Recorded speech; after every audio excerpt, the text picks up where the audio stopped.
Shalom, salam sejahtera bagi Bapak Ibu Saudara-saudara, anak-anak yang dikasihi oleh Tuhan Yesus Kristus.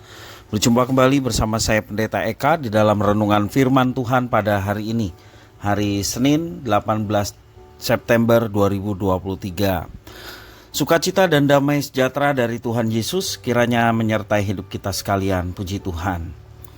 Pembacaan firman Tuhan hari ini sampai pada pembacaan Injil Yohanes pasal yang ke-10. Kiranya firman Tuhan memberkati kita sekalian. Baik, sebelum kita akan merenungkan bagian firman Tuhan hari ini, mari kita akan berdoa terlebih dahulu. Tuhan Bapa di sorga, di dalam nama Tuhan Yesus, kami datang pada Tuhan mengucapkan syukur terima kasih buat kasih setia, berkat, pemeliharaan yang telah Tuhan nyatakan dalam hidup kami. Biarlah semua kebaikan Tuhan yang telah Engkau berikan kepada kami membuat kami semakin mengenal pribadi Tuhan. Dan pengenalan akan Tuhan membawa kami terus belajar dan menggali firman Tuhan untuk mentaatinya. Karena itu kami mohon setiap kali kami membaca, merenungkan, Kau mampukan untuk kami dapat memahaminya, serta Tuhan juga menolong untuk kami dapat menerapkannya. Karena hanya dengan menerapkan firman Tuhan, nama-Mu dipermuliakan dalam hidup kami. Terima kasih Bapa, inilah diri kami sedia untuk belajar firman-Mu. Demi nama Tuhan Yesus kami berdoa. Haleluya, amin. Saya akan membacakan di dalam Yohanes pasal 10 ayat 22 sampai 39 menjadi bahan perenungan kita pada hari ini. Demikian firman Tuhan. Tidak lama kemudian tibalah hari raya pentahbisan Bait Allah di Yerusalem. Ketika itu musim dingin. Dan Yesus berjalan-jalan di Bait Allah di Serambi Salomo. Maka orang-orang Yahudi mengelilingi dia dan berkata kepadanya, "Berapa lama lagi engkau membiarkan kami hidup dalam kebimbangan? Jikalau engkau Mesias, katakanlah terus terang kepada kami." Yesus menjawab mereka, "Aku telah mengatakannya kepada kamu, tetapi kamu tidak percaya. Pekerjaan-pekerjaan yang kulakukan dalam nama Bapa-Ku, itulah yang memberikan kesaksian tentang Aku. Tetapi kamu tidak percaya, karena kamu tidak termasuk domba-dombaku. Domba-dombaku mendengarkan suaraku, dan Aku mengenal mereka dan mereka mengikut Aku. Dan Aku memberikan hidup yang kekal kepada mereka, dan mereka pasti tidak akan binasa sampai selama-lamanya, dan seorang pun tidak akan merebut mereka dari tanganku.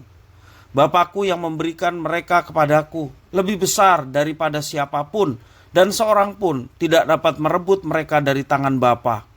Aku dan Bapa adalah satu." Sekali lagi orang-orang Yahudi mengambil batu untuk melempari Yesus. Kata Yesus kepada mereka, "Banyak pekerjaan baik yang berasal dari Bapa-Ku yang kuperlihatkan kepadamu. Pekerjaan manakah di antaranya yang menyebabkan kamu mau melempari Aku?" Jawab orang-orang Yahudi itu, "Bukan karena suatu pekerjaan baik maka kami mau melempari engkau, melainkan karena engkau menghujat Allah dan karena engkau sekalipun hanya seorang manusia saja menyamakan dirimu dengan Allah."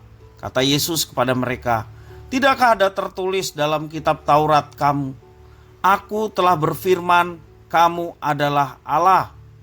Jikalau mereka kepada siapa firman itu disampaikan disebut Allah, sedang kitab suci tidak dapat dibatalkan. Masihkah kamu berkata kepada Dia yang dikuduskan oleh Bapa dan yang telah diutusnya ke dalam dunia, engkau menghujat Allah karena Aku telah berkata, Aku anak Allah?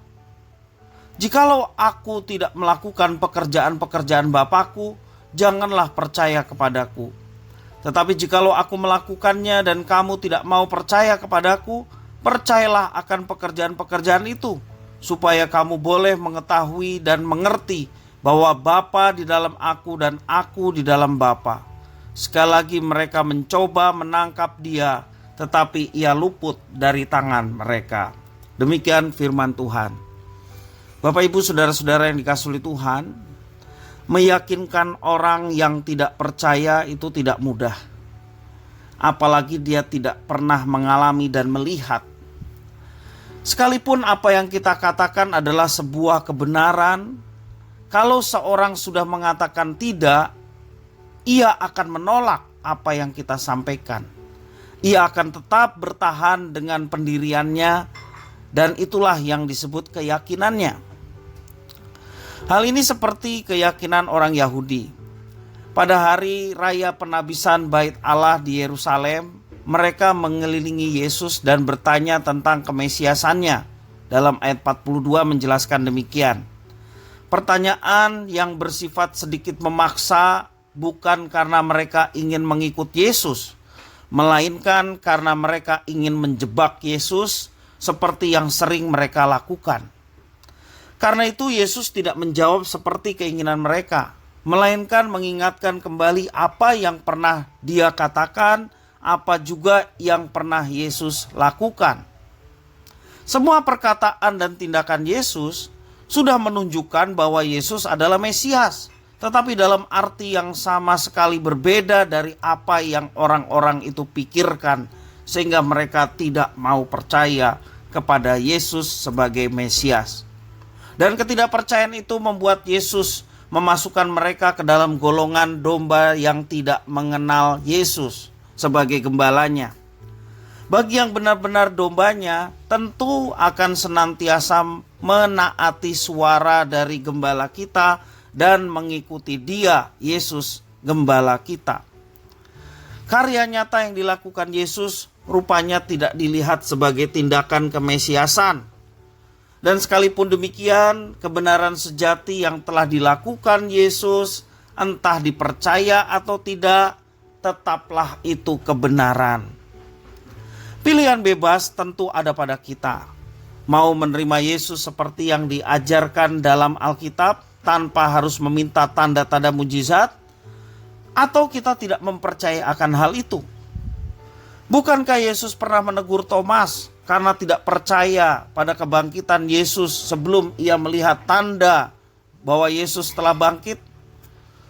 Sungguh berbahagia bagi setiap orang dengan iman meyakini bahwa Yesus adalah Tuhan dan Juru Selamat, sekalipun ia tidak pernah melihat Yesus secara fisik.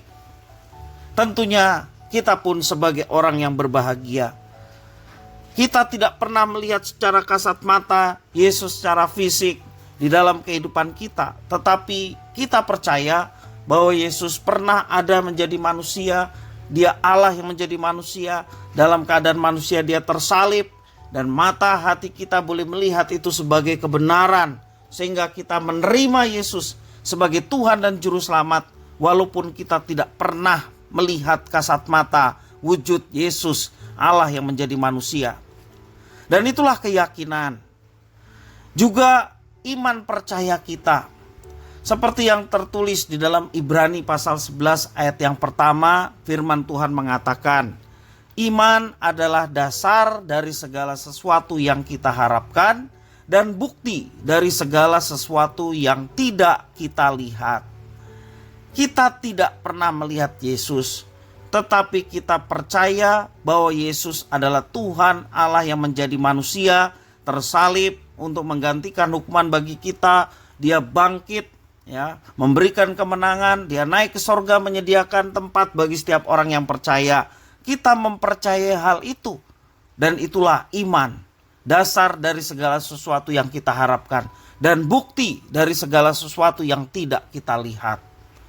Kedewasaan iman terjadi saat kita memiliki keyakinan yang teguh, sekalipun kita tidak pernah melihat tanda, kita juga tidak melihat mujizat, tetapi kita memiliki keyakinan yang teguh bahwa Yesus Kristus adalah Tuhan dan Juru Selamat yang berkuasa atas hidup kita sekalian. Puji Tuhan, kiranya firman Tuhan memberkati kita sekalian. Kita berdoa. Terima kasih Bapa atas firman-Mu.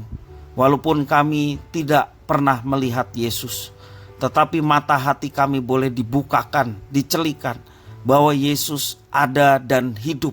Yesus adalah Tuhan dan Juru Selamat kami. Kami mau percaya dan menyerahkan hidup kami kepada Tuhan. Karena itu ya Tuhan, biarlah iman kami semakin bertumbuh. Bertumbuh oleh karena Tuhan yang terus menyertai dan memberkati, memelihara hidup kami, dan memberikan pengharapan, jaminan keselamatan. Sehingga kami boleh terus menjalani kehidupan ini dengan penuh semangat, karena ada Tuhan yang menyertai dan memberkati. Terima kasih ya Tuhan atas firman-Mu. Mampukan kami ya Tuhan untuk menjadi pelaku-pelaku firman dalam hidup kami setiap hari. Demi nama Tuhan Yesus kami berdoa. Haleluya. Amin.